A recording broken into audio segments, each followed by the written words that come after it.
Hey there. Are you an English teacher who teaches ESL or EFL students?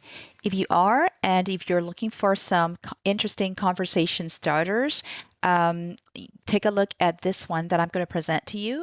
So this one in particular that I'm doing is it's for high school and adult learners at the intermediate level.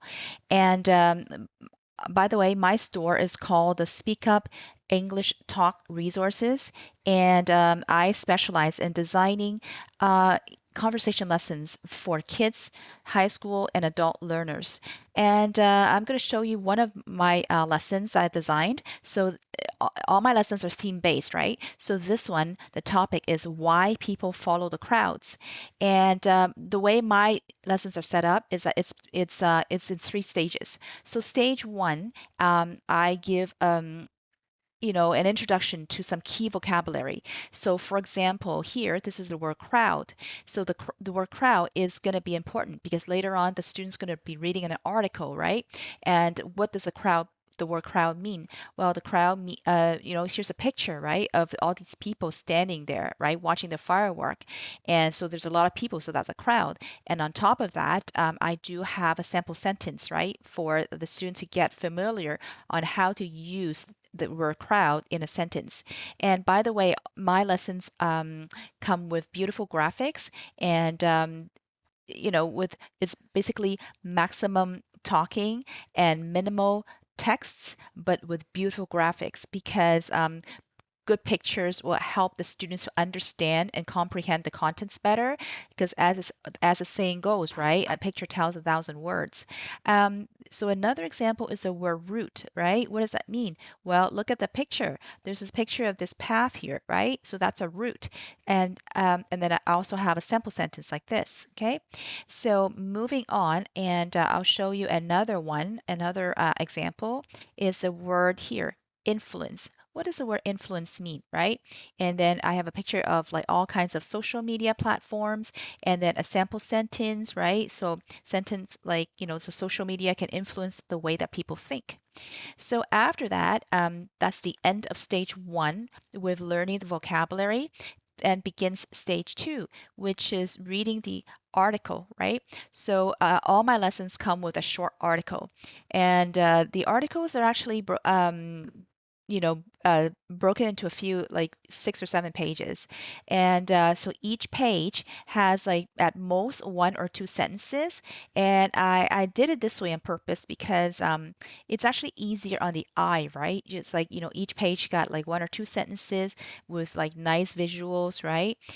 Because it's actually better than having a student like read like a whole full page of like essay because that's just like it's boring, it's dry, and especially if this is taught online, the student's gonna lose focus. Okay, so this way, the way I design it, so this is better and it's easier for the student to absorb the information. So this is the beginning of the article, right? As the saying goes, right? Some people always say, right, don't follow the crowd. However, human beings, sometimes we act like sheep. You know how sheep are, right? Sheep like to, move together and they follow a leader. And sometimes human beings do the same thing. And then the article will go on to give an example of people, for example, at the bus station or at a train station or at an airport terminal. These people, they just like to follow whoever that's in front of them and they just keep walking without even noticing, oh, I might have missed my exit or I'm at the wrong uh I'm at the wrong place or something because they just keep following the people in front of them. And then yeah, so the lesson, talks about, how researchers they did studies on this and they find these interesting results or findings. And many people they like to copy, right? What strangers do. Right? Even though if the choices are wrong, sometimes the brains they just don't think, they just keep doing it. And then that's the end of the article. Then comes the interesting part, which is the question period, right? So my lesson comes with like 8 or 9 or even 10 questions. So it's actually good for the teacher like you because it saves you time. You don't have to come up with your own questions for discussion. All you have to do is just follow the prompts, right? Read the questions, and then this is a good time for you and the student to share your personal experiences, your views, or anything that's thought provoking. Then, of course, if you have your own questions, you can, feel free to throw them in. So this is an example, right? This is a question on like, do you usually follow other people in crowds? Why or why not? Ask the student to, talk about their experience, but at the same time, talk about your own experiences too. Because a conversation lesson should never be like a one-way thing.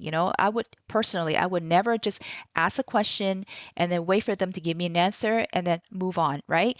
There has to be some sort of feedback, right? Or you got to have some chemistry between you and your student. So another example is like, for example, this one, right? Have you ever gotten lost because you followed the wrong person? See, here's a trick that I do.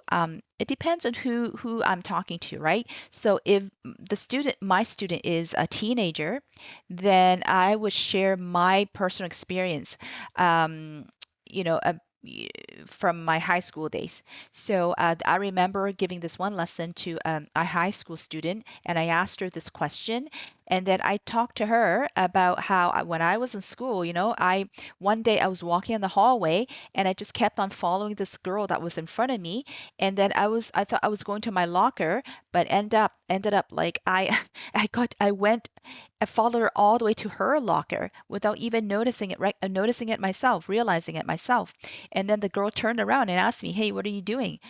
And then I looked and I was like, oh gosh, I was so embarrassed. So I had to walk back all the way back to the other side of the hallway to, go back to my own locker. So that kind of like conversation, when I share my personal experiences, that made the student laugh. And then she went on to share more of her personal experiences at school, right? And